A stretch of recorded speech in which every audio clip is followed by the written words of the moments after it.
Everyone, welcome back on our channel God with Vinita. तो आज के इस वीडियो में हम जानने वाले हैं कि प्राइमरी मेमोरी क्या होती है। इससे पहले मैंने एक वीडियो अपलोड की थी जिसमें मैंने मेमोरी के बारे में बताया था और उसमें हमने अच्छे से डिस्कस किया था कि प्राइमरी मेमोरी क्या होती है, सेकेंडरी मेमोरी क्या होती है और कैश मेमोरी क्या होती है और किस तरीके से ये वर्क करती हैं और एक्चुअली मेमोरी क्या होती है और उसका यूज़ क्या होता है और सिस्टम के अंदर हम किस तरीके से उसको यूज़ करते हैं। फिर मैंने एक और सेपरेट वीडियो बनाया था कैश मेमोरी के ऊपर। तो आज की जो वीडियो है वो है आपकी प्राइमरी मेमोरी में। आज हम जानेंगे कि प्राइमरी मेमोरी क्या है, उसकी हमें ज़रूरत क्यों पड़ी और साथ ही साथ रैम और रोम क्या है, उन दोनों में डिफरेंस क्या है और उनके जो भी सब पार्ट हैं उनके बारे में, यानी कि ओवरऑल आज हम प्राइमरी मेमोरी के बारे में जानेंगे। तो चलिए इस वीडियो की हम शुरुआत करते हैं। तो सबसे पहले बात आती है कि प्राइमरी मेमोरी। देखो, इससे पहले हम जानते हैं कि मेमोरी क्या है, ठीक है। देखो, दो चीजें होती है, एक मेमोरी होता है, एक स्टोरेज होता है। मेमोरी होता है टेम्पररी कोई भी डेटा सेव करने के लिए और स्टोरेज होता है लाइफ टाइम उसको सेव करने के लिए, ठीक है। तो यहाँ देखो, जो प्राइमरी मेमोरी क्या है, आपका एक कंप्यूटर के अंदर जो मेमोरी यूज की जाती है और डायरेक्टली प्रोसेसर क्या करता है, इसे एक्सेस करता है। और जो मेमोरी की जो हायरार्की होती है ना, उसमें जैसे कि आपका जो प्राइमरी मेमोरी है उसका एक्सेस टाइम कम होता है। किसके कंपैरिजन में? सेकेंडरी मेमोरी के कंपैरिजन में। जैसे कि सीपीयू कोई ना कोई टास्क परफॉर्म करना है, ठीक है। तो जैसे आपने फर्स्ट टाइम सिस्टम को ऑन किया, सीपीयू को कुछ चाहिए तो वो क्या करेगा, डायरेक्ट सेकेंडरी मेमोरी से लेगा क्योंकि अभी अभी जस्ट आपने सिस्टम को ऑन किया है। लेकिन जैसे ही जो भी आप डेटा फ्रिक्वेंटली यूज करते हो, ठीक है, तो वो कहाँ हो जाता है, आपका जो भी करंटली रनिंग में है वो आपका प्राइमरी मेमोरी के अंदर डेटा रहता है ना। तो सीपीयू को चाहिए तो वो डायरेक्ट प्राइमरी मेमोरी से एक्सेस कर लेगा और उससे भी फास्टली सीपीयू और रैम के बीच में जो आपका मीडिएटर का जो काम करता है, आपका बफर का काम करता है, वो कैश मेमोरी होता है। वो फ्रीक्वेंटली और सीपीयू को डेटा प्रोवाइड करवाती है, ठीक है। इससे क्या होता है, उन दोनों का जो टाइम है वो सेव होता है, कम टाइम लगता है और यूजर को जल्दी से जल्दी डेटा प्रोवाइड होता है, ठीक है। और जो प्राइमरी मेमोरी का जो है टाइम, एक्सेस टाइम कम है किसके कंपैरिजन में, सेकेंडरी मेमोरी के कंपैरिजन में। लेकिन कैश मेमोरी का टाइम सबसे कम होता है, एक्सेस टाइम जो सबसे कम होता है। और जो प्राइमरी मेमोरी की जो स्टोरेज कैपेसिटी होती है वो कम होती है, ठीक है, सेकेंडरी मेमोरी की ज़्यादा होती है। देखो, सेकेंडरी मेमोरी में हम यूज़ करते हैं जैसे आपका हार्ड डिस्क है, पेन ड्राइव है, आपका फ्लैश ड्राइव है, सीडी है, डीवीडी है ना। इनको लाइफ टाइम स्टोरेज के लिए हम सेकेंडरी स्टोरेज डिवाइसेस के अंदर हम उसको यूज़ करते हैं। तो इसकी जो एरिया है उसको डेटा को सेव करने का बहुत ज़्यादा होता है, लेकिन उसको एक्सेस टाइम जो है वो बहुत ज़्यादा होता है, यानी कि उसको बहुत टाइम लगता है उसको एक्सेस करने में। ओके। और जो स्टोरेज कैपेसिटी है वो प्राइमरी की कम होती है और सेकेंडरी की ज़्यादा होती है। और जो प्राइमरी स्टोरेज या मेमोरी है उसे हम मेन मेमोरी भी कहते हैं। जैसे कि सेकेंडरी मेमोरी को हम ऑक्सिलरी मेमोरी कहते हैं, ऐसे ही प्राइमरी मेमोरी को हम मेन मेमोरी कहते हैं। मैं एक बार पेन का कलर चेंज कर लूँ, अभी ठीक है। जो होता है इसके अंदर, which is the part of a computer that store current data. हमेशा आपको याद रखना, प्राइमरी यानी सबसे पहले हम जो भी करंटली हम डेटा यूज कर रहे हैं, प्रोग्राम है, कोई इंस्ट्रक्शन है, उसको जो स्टोर करता है वो आपका जो है प्राइमरी मेमोरी होता है। और जो प्राइमरी स्टोरेज है वो कहाँ स्टोर करता है, मदरबोर्ड में। मदरबोर्ड आपका सीपीयू के अंदर होता है और जो आपको क्या करता है, which result in the data form in primary storage के अंदर उसको आपको डेटा को सेव करता है, जहाँ आप क्या कर सकते हो, उसको रीड भी कर सकते हो एंड राइट भी कर सकते हो। आई थिंक अभी आपको समझ में आ गया होगा कि प्राइमरी मेमोरी क्या होता है। अब बात आती है कि प्राइमरी मेमोरी की हमें ज़रूरत क्यों पड़ी। तो सबसे पहले कोई भी प्रोग्राम है, जितने भी प्रोग्राम्स है, कोई फाइल है, कोई डेटा है, उसको स्टोर करना है। सेकेंडरी स्टोरेज क्या है आपका, काफ़ी लार्ज होता है और जो प्राइमरी, लेकिन उसका एक्सेस टाइम बहुत ज़्यादा होता है। तो एक्सेस टाइम को कम करने के लिए हम लोग प्राइमरी मेमोरी के अंदर डेटा को सेव करते हैं।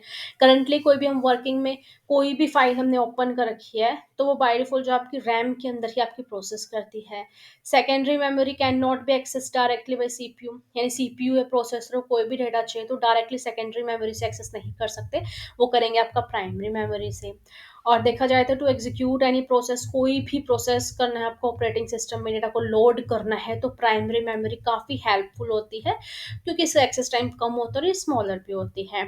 Then processor are load in primary memory which are ready to be executed, ठीक है, वो सारा डेटा प्राइमरी मेमोरी में होता है जो बिल्कुल रेडी है एग्जीक्यूट होने के लिए।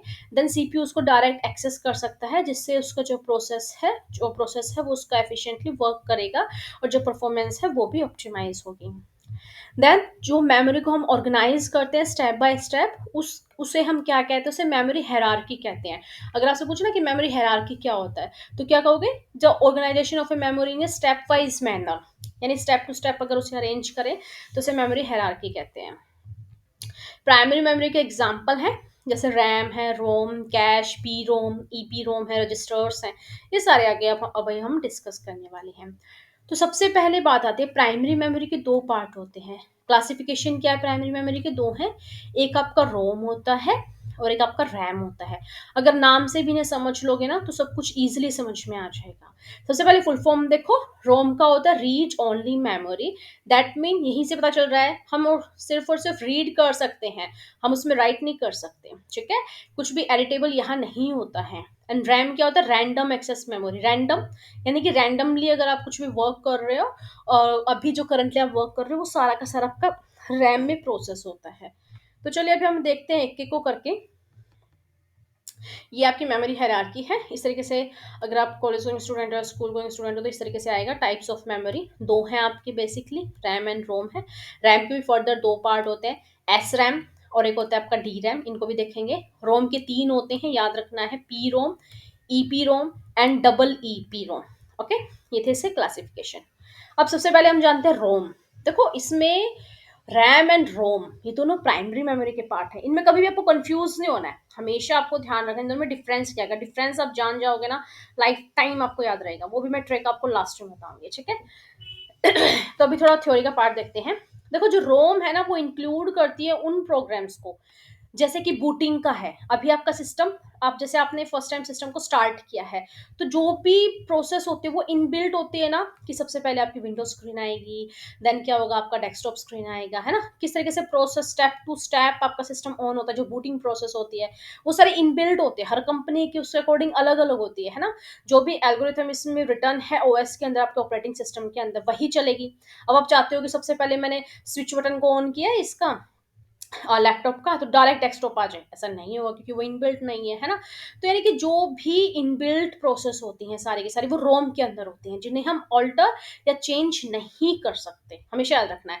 रीड का मतलब है सिर्फ और सिर्फ उसे देख सकते हैं, पढ़ सकते हैं, वी कांट चेंज, ठीक है, हम इसमें कुछ भी ऑल्टर या चेंज नहीं कर सकते, ठीक है, ये रोम होता है आपका।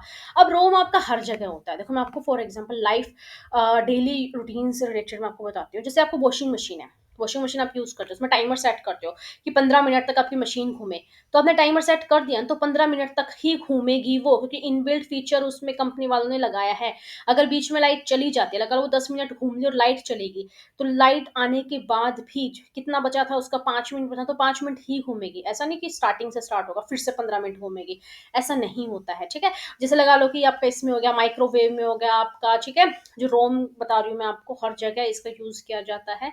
इनबिल्ट फीचर जहां भी आपको मिलेंगे वहां आपको रोम मिलेगी, यानी कंपनी वालों ने एक बार कह दिया कि तेरे को ऐसे काम करना है, तो उसके रोम रोम में ये बात फिट हो चुकी कि मुझे ऐसे ही करना है चाहे कुछ भी हो जाए। आई थिंक अभी आपको समझ में आ गया होगा।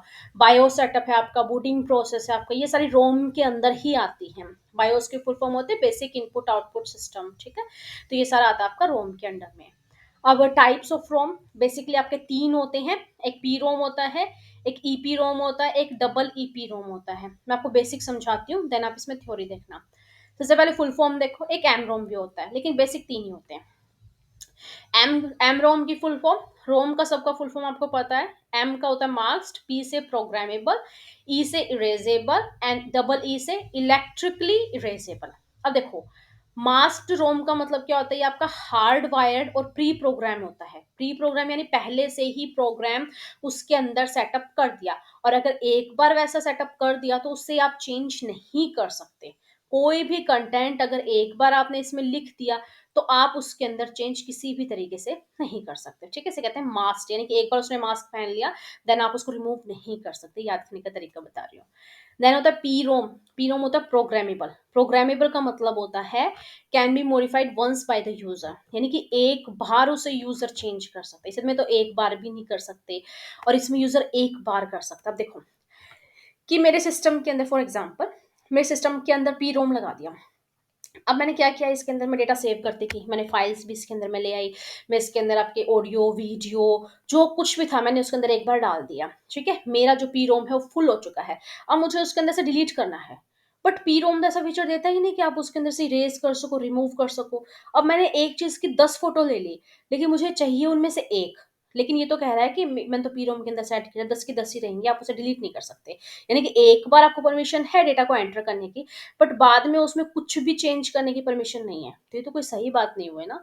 अब हमसे ही लगा लो, हम लोग फोन में कितनी बार हम चीजें डाउनलोड करते हैं, फिर वो चीज हमें नहीं चाहिए उसको हम रिमूव भी करते हैं, अपनी गैलरी भी फ्री करते हैं, बट पी रोम ऐसा फीचर नहीं देता। तो उतना यूजफुल नहीं हुआ ना ये। तो पी रोम क्या है एक बार यूजर को प्रोवाइड करता है कि एक बार आप उसमें चेंज कर सकते हो, मॉडिफाई कर सकते हो। जैसे कि the user by a blank P ROM, अगर आपने खाली पी रोम ले ली है, देन आप उसके अंदर जो चाहो वो राइट कर सकते हो। लेकिन जब एक बार उसके अंदर लिख दिया ना, उसको चेंज नहीं कर सकते। समझ गए? तो ये यानी कि यूजफुल उतना नहीं है। तो फिर इसको इसको थोड़ा सा मॉडिफाई करने के लिए क्या है, आपका ईपी रोम आया। यानी कि हम उसमें थोड़ा सा इरेज करके देखते हैं डेटा।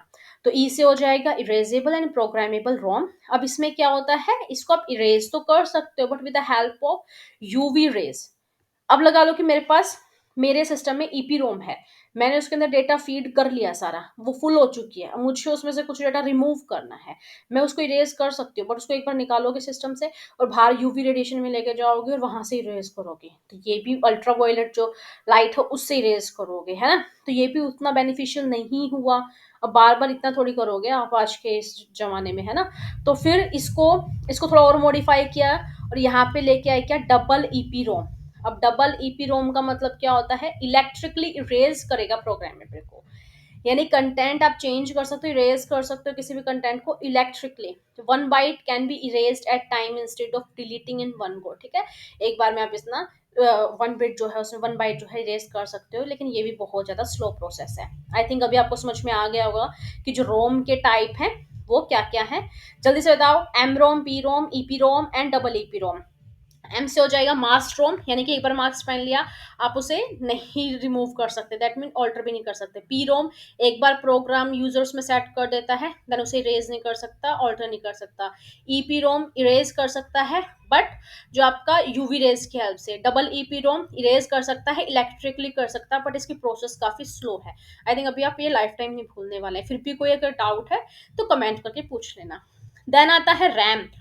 रैम की फुल फॉर्म है रैंडम एक्सेस मेमोरी, यानी रैंडमली जो भी अभी आप वर्क कर रहे हो, जैसे मेरा ये फाइल अभी ओपन है, तो कहीं ना कहीं ये रैम के अंदर ये डेटा स्टोर है। ठीक है, any process in the system, system के अंदर कोई भी प्रोसेस है, जो भी आप डेटा लोड करते हो, जैसे लगा लो अभी मैं वीडियोस देख रही हूँ, ये फाइल ओपन कर रखा है, ये सब कुछ आपका जो है रैम के अंदर स्टोर रहता है।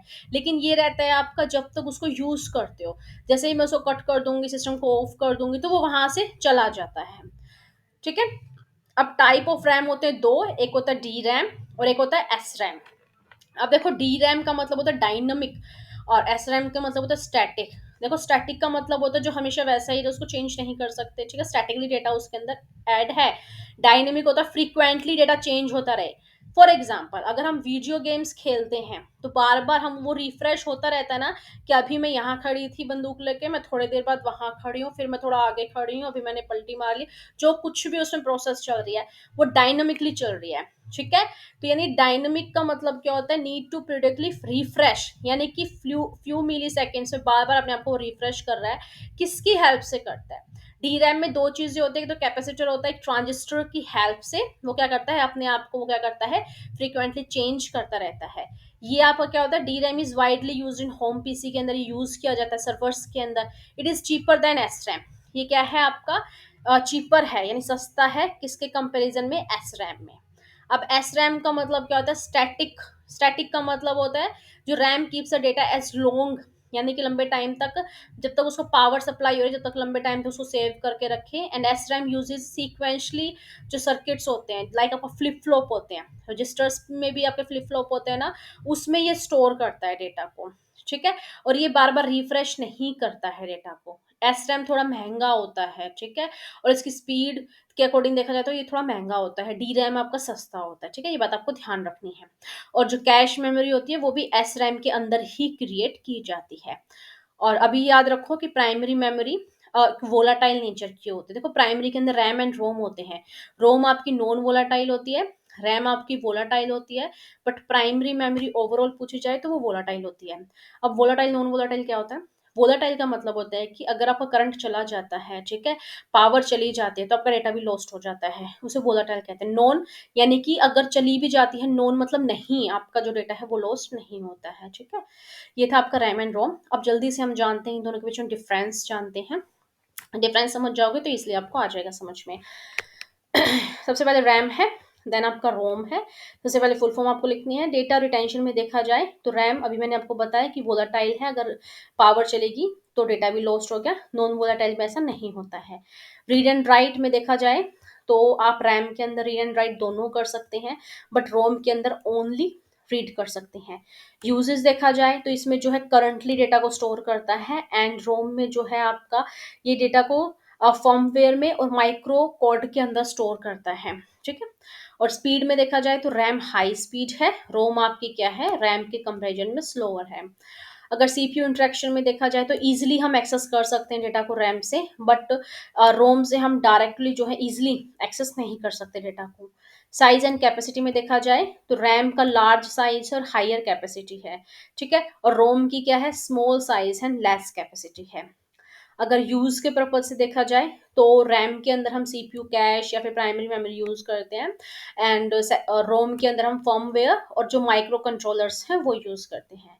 एक्सेसिबिलिटी में देखें तो डेटा जो है इजिली स्टोर किया जाता है, उसे इजिली एक्सेस किया जाता है। इसमें क्या होता है, रोम में data store is not easily accessible, जो डेटा स्टोर कर दिया रैम के कंपेरिजन में देखा जाए तो इजिली हम उसे एक्सेस नहीं कर सकते। जो कॉस्ट है, जो रैम है वो महंगा है, और जो रोम है वो सस्ता है, क्योंकि रोम तो एक ही बार उसके अंदर फीड करने की जरूरत होती है ना। और लेकिन जो रैम है, रैम में तो टेम्परेरी डेटा स्टोर करते हैं जो भी करंटली वर्क कर रहे हैं, तो वो थोड़ा महंगा पड़ता है। चिप साइज देखा जाए तो रैम की जो चिप है वो करती है गीगाबाइट में डेटा को स्टोर, एंड रोम करती है आपकी एमबी मेगाबाइट में डेटा को स्टोर। फंक्शंस देखो, रैम यूज करते हैं टेम्परेरी स्टोरेज के लिए, जो भी करंटली डेटा अभी वर्किंग में है जो सीपीयू ने प्रोसेस किया है, एंड इसको यूज करते हैं रोम को फर्मवेयर में, बायो सेटअप में, ठीक है, बूटिंग प्रोसेस में, इन सब के लिए हम रोम को यूज करते हैं। आई थिंक अभी आपको अच्छे से रैम एंड रोम दोनों के बीच में डिफरेंस समझ में आ गया होगा। वीडियो कैसी लगी प्लीज आप मुझे कमेंट करके जरूर बताना। इससे पहले की वीडियो है एक मेमोरी की, कैश मेमोरी की, प्लीज उनको भी आप जरूर देखना, उनका लिंक मैं डिस्क्रिप्शन बॉक्स में मेंशन कर दूंगी। वीडियो कैसी लगी, आप अगर अच्छी लगी तो लाइक कीजिएगा, शेयर कीजिएगा। इसी तरह की अमेजिंग वीडियोस के लिए कॉड विद विनीता चैनल को सब्सक्राइब कीजिएगा। चलिए मिलते हैं हम नेक्स्ट वीडियो में, तब तक के लिए नमस्कार।